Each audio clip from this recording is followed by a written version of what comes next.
The next speaker, Alexander Fetter from Stanford University. The topic is vortex dynamics in a spin-orbit couplet Bose-Einstein comets.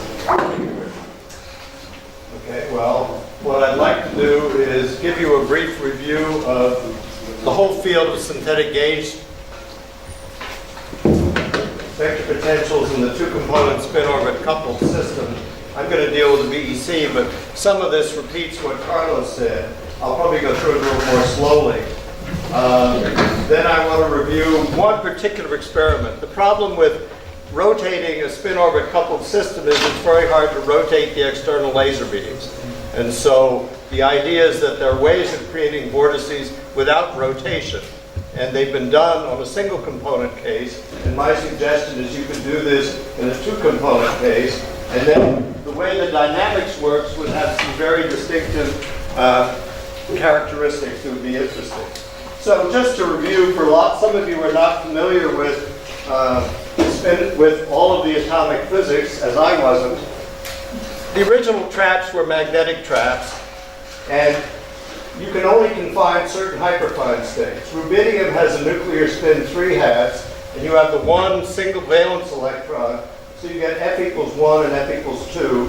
And the only one of the three F equals 1 states that's trapped is the -1 component. Now for spin-orbit effects, you need external magnetic fields, and so you really need to use laser dipole trapping. And I think it's worth just saying a little bit about how laser dipole trapping works. When you have an electric dipole, P, in an electric field, the energy is minus P dot E. Now typically an atom has a dipole moment that's induced by the electric field, so you actually get P as alpha E, and if you imagine integrating the electric field from 0 to some final value, the energy is minus a half alpha E squared. And in most cases, alpha is positive, and so that means the atom can lower its energy by placing itself in the region of maximum of E squared. And so you have a focused laser beam, and the trapped atoms then collect at the focus where E squared is larger. And that's the basic principle. Now I want to say a little bit about vector potentials, or magnetic fields. In classical physics, we just say we have a Lorentz force. But in quantum mechanics, we use a vector potential, and you say that if a particle moves in an external vector potential from point 1 to point 2, you get the line integral of the vector potential along that path. And so if we can create artificially a phase change, you've effectively created an artificial vector potential. And that's the basic simple idea. It's very elegant. It's taken quite a while for people to figure this out. So what we're going to think about is phase engineering. And it's been incredibly powerful. In the last 5 years, Ian Spielman and NIST has made vortices without rotation using these tricks, and I'll show you how it works. And it's Bloch and Ketterling in the last year and a half have each made square optical lattices with the order of 1/2 flux per plaquette, which is something that you could hardly imagine doing with regular crystals. It's been done similarly with graphene, but they can get, people have talked about doing the Hofstadter butterfly. So, how does this work? You typically use laser beams to create 2 or more states that are coupled with external laser beams. And you can diagonalize the states in the presence of the laser beams, and that induces a spatial variation in a particular state. Say, psi, it depends on R. And now if you go along the path from point 1 to point 2, the spatial dependence of psi generates what's called a Berry's phase. And the Berry's phase can be written as the integral of a vector potential, and the vector potential is just this state dotted into the gradient of the same state. It's a vector, and it's imaginary, and the vector potential has an h-bar in it because of the way it's defined.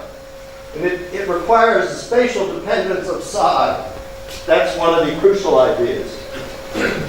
Now let's just take as a model, this is a typical normalized two-component system state. And if you go through this procedure, you get 2 parameters, chi and a phase eta. You find the vector potential is proportional to the gradient of the phase. So you first of all have to have a spatially dependent phase if this is going to work. And if you calculate the curl, you find you need the gradient of chi, or the gradient of cosine chi, cross the gradient of eta. And so you first of all, to get a magnetic field, you have to have both grad chi and grad eta have to be non-zero, and they've got to point in different directions because you get a cross product. And that's not trivial to make happen, but it's been done, it can be done. And Ian Spielman in practice takes eta along x and chi along y, and so you get an effective Landau type gauge where ax is proportional to y, and you get a b which is uniform in the z direction. And this is the picture. These black dots are the vortices. And this is his amazing paper from 2009, now 5 years ago. He also wrote the theory paper and published it the same year, and then he just went ahead and did it, which is truly amazing. And this is the kind of picture that Carlos showed. You have two laser beams, roughly equal the same magnitude, slightly different with slightly different frequencies in opposite direction. And you absorb from beam 1 and emit in beam 2, so the momentum transfer is roughly 2h bar k. And you control with acoustic optical modulators the slight frequency difference, so you can fix delta omega at your control. You can end up by using something called the quadratic Zeeman shift. You can focus on two states, I'll call them just up and down. And you can vary and put in a parameter called the detuning by shifting the frequency. And so the basic matrix element is the d dot e. D is the matrix, the quantum mechanical dipole moment. And because of the momentum transfer, you get an e to the 2i k naught times x. And this plays the role of that parameter eta in that state. And so you end up with a Hamiltonian that has this particular character. And the strange thing is you get these off-diagonal elements that have phase in them, spatially varying phase. Now this is not a typical kind of quantum mechanics problem you're used to solving, but there's a trick, there always is, and if you use this unitary matrix, you can reduce that matrix to what I call a spin-orbit coupled matrix, and you get an h bar omega proportional to sigma x, you get h bar delta proportional to sigma z, and then you get a vector potential, gradient minus something or gradient plus something is a vector potential. The vector potential is in the x direction, but if you look at it, it has the sigma z as its form. And so you get this spin-orbit coupled vector potential, a two-component non-trivial structure.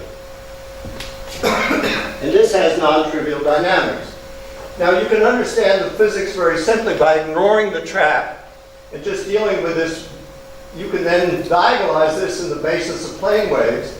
And if I use k naught inverse as a length unit and the recoil energy as a unit of energy, you can find the eigenvalues. And I'm going to set ky equals 0 and focus on the minus sign because that gives you the lower energy state. So you can expand the answer in two cases easily. If omega is very large, the idea of large Rabi coupling, then you get an overall energy shift. This coefficient is an effective mass, and here you get a gauge, and this term is a potential, gauge automatic vector potential, because you've shifted the minimum from kx equals 0 to kx minus something. That's where the minimum is. And so what you see is the detuning acts as the effective vector potential. So you've automatically got an a sub x, and now how do you make this spatially variant? Well, this is the other really clever idea that Ian had. He said, let's use a magnetic field that has a gradient. And so instead of having a delta constant, delta varies linearly with y, because you can choose the direction of the gradient. And so what you've done is created an a sub x, which is proportional to y, which is just Landau gauge. And so you get this really amazing result that you've induced an artificial magnetic field by applying a real magnetic field gradient in a particular direction. It's very elegant. And this is, I've already given the reference, and this is the place where they're able to create vortices without rotation. It basically is the view that a Coriolis force is closely related to a Lorentz force. And they also, this is the other paper I want to bring to your attention. No, this is the one I've already mentioned. But they can also use this to make spin-orbit coupling. So let's come back to this basic matrix 2 by 2 Hamiltonian written in terms of Pauli matrices. The basic, it's called spin orbit. It really should be spin momentum coupling because it's P dot A, and it's not the usual L dot sigma that you get, but it's closely related. These are familiar in the terms of semiconductor physics. If you set delta equals 0, and you look at the case of small omega, you get this dispersion relation. If omega is equal to 0, you just get two shifted parabolas at kx plus 1 and kx minus 1. And so you just get the intersecting parabolas. When you turn omega on, you split them, and you get an upper band and a lower band. And this is the picture from their Nature paper here. The gray curves are the two intersecting parabolas, and these are successively larger values of omega. And you see you split, and I'm just going to focus on the lower band. If omega is less than 4, you get two local minima. And these are given by this value. When omega is equal to 4, they merge, and you get a single minimum at kx equals 0. And this is their experimental measurements of the positions of the minima. So it fits exactly with this very simple theory. It's very impressive. It's an amazing paper. It's worth looking at. Let's see. There are a whole bunch of proposals for more symmetric spin-orbit coupling. The usual one is a Rashba coupling, which can be written like this. In this case, you get a local minimum in a circle in the xy plane instead of at 2 points. And this has not yet been achieved experimentally.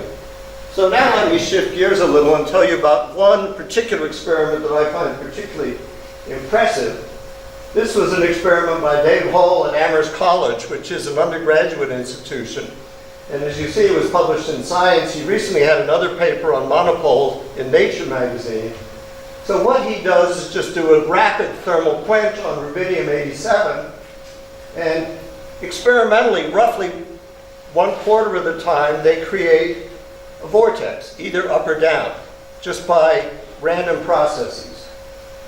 And then by applying, this is the really clever idea, by applying a very short microwave pulse, they can flip roughly 5% of the atoms into a state that's not bound. Those 5% of the atoms expand and fall, and they can take a picture. And it's a faithful representation of the BEC.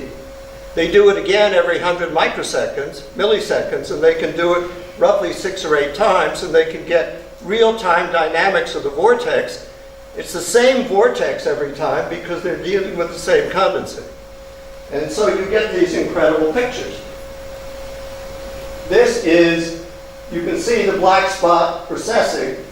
It roughly does 2 complete rotations. You can see this is a very linear change in the angular position, so it's a linear precession. A few times, they sometimes create vortex pairs or vortex dipoles, and then they can study the dynamics of vortex pairs and vortex dipoles, and all of this fits very accurately with what one expects from experiment. So now let me tell you, this is really what I've been doing, is how you talk about vortex dynamics in a spin-orbit coupled BEC. Let me first of all talk about what you do in a one-component case. If you have an order parameter or a condensate wave function, you can form a Lagrangian by these techniques. You get the T, which acts like a kinetic energy, involves the time dependence of the wave function. And E is just the Gross-Pitievsky usual energy functional. And if you vary, this is well known in quantum mechanics going back almost 100 years, that if you vary this functional, you get the exact time-dependent Gross-Pedievsky equation. So the technique is to introduce a parameter, R0, which is the vortex parameter, and you end up with Lagrangian equations for the motion of the vortex. And you use this trial function, which has a phase, and the phase is just the arctangent of the phase around the local vortex position. And if you work this all out, the position of the vortex enters in this combination, which is effectively the induced flow around the vortex core. You have to do a lot of integrals, and it's not hard.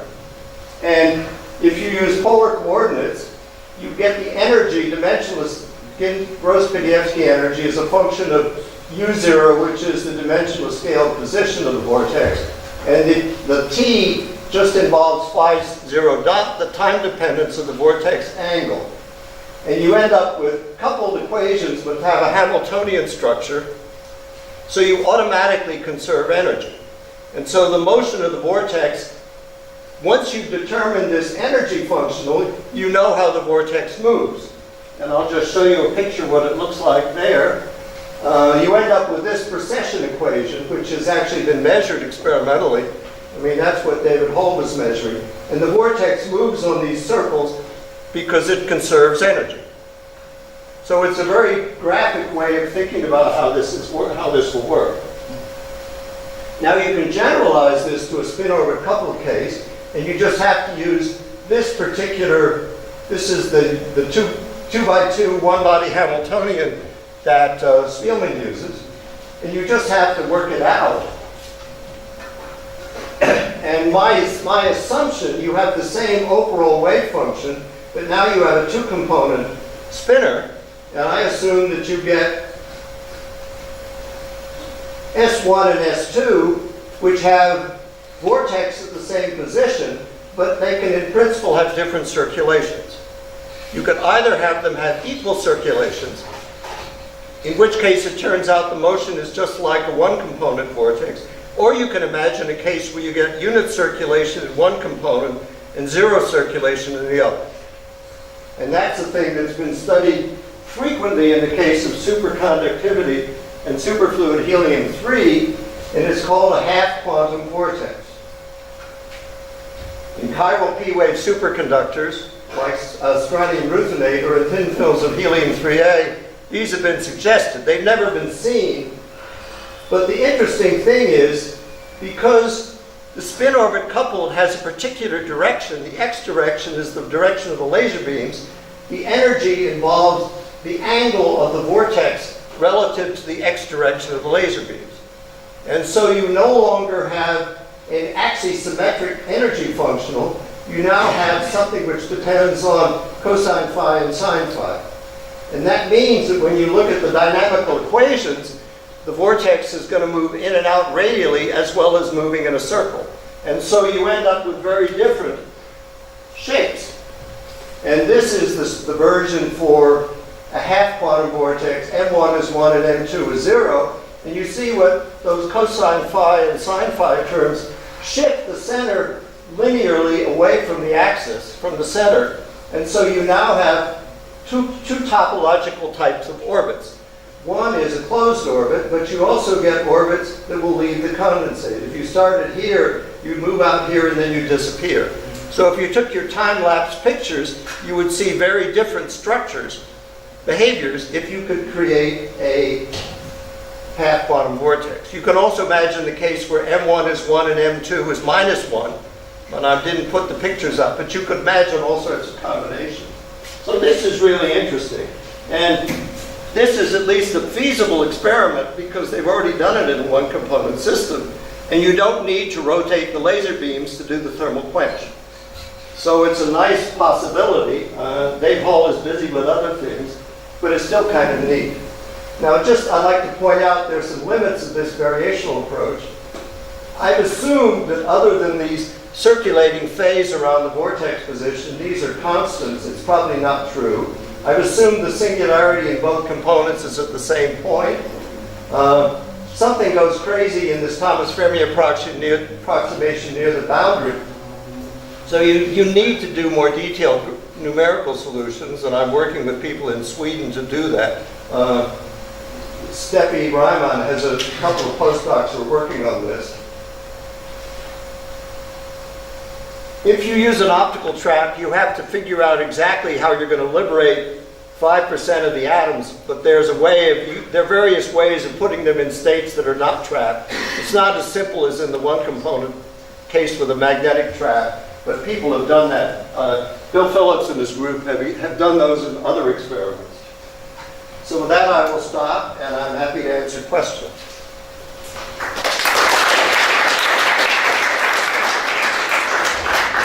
Thank you. We have some time for questions. Yes, please. I have maybe a suggestion for this weird dynamics of the boundary. Could you use an image vortex to direct it? So an image vortex of opposite circulation. The image vortex doesn't solve that problem. And the reason is, if the vortex moves close to the edge, the image vortex moves close to the edge, and the vortex moves very fast. But that's what this predicts anyway. I mean, it's a strange fact that if you take a Thomas Fermi model and either put an image or not in, you get a 1 minus u naught squared in the denominator. And in the Thomas Fermi model, it comes from the fact that it's 1 over the density. But if you do classical physics in a uniform cylinder, uniform fluid in a cylinder, then you do need the image. The reason I tend to omit the image in the Thomas Fermi case is because the density goes to 0 at the boundary. And so the current automatically vanishes at the boundary. So you don't need the art. It's just, I've done the calculation both ways in other examples, and it usually leads to a 5 or 10% change in the details, especially when it's near the edge. But it doesn't change the qualitative picture. And I don't think the picture is more than a 10% description. I mean, the Eric Cornell's original experiments agree with these predictions the order of 10%, and given that you're just dealing with a single condensate wave function, I think that's pretty amazing that it is that accurate. What happens to the vortices as you turn the spin orbit coupling off? I mean, adiabatically? Yeah. That's an interesting question. I haven't thought about it. I mean, you have to both turn off the omega, and I guess you have to turn down the laser beams. The intensity, well, the omega is the intensity of laser beams. So I don't know, that's a good question. I've just sort of imagined doing it at a particular thing. I mean, certainly for the way I think about it, you do a sudden quench in a particular set of fixed lasers. But there seem to be, I mean, I've been working on the calculation of the Rashba coupling, and that seems to have other interesting features, but I haven't yet understood. So. Any further questions? No? So thank our speaker again.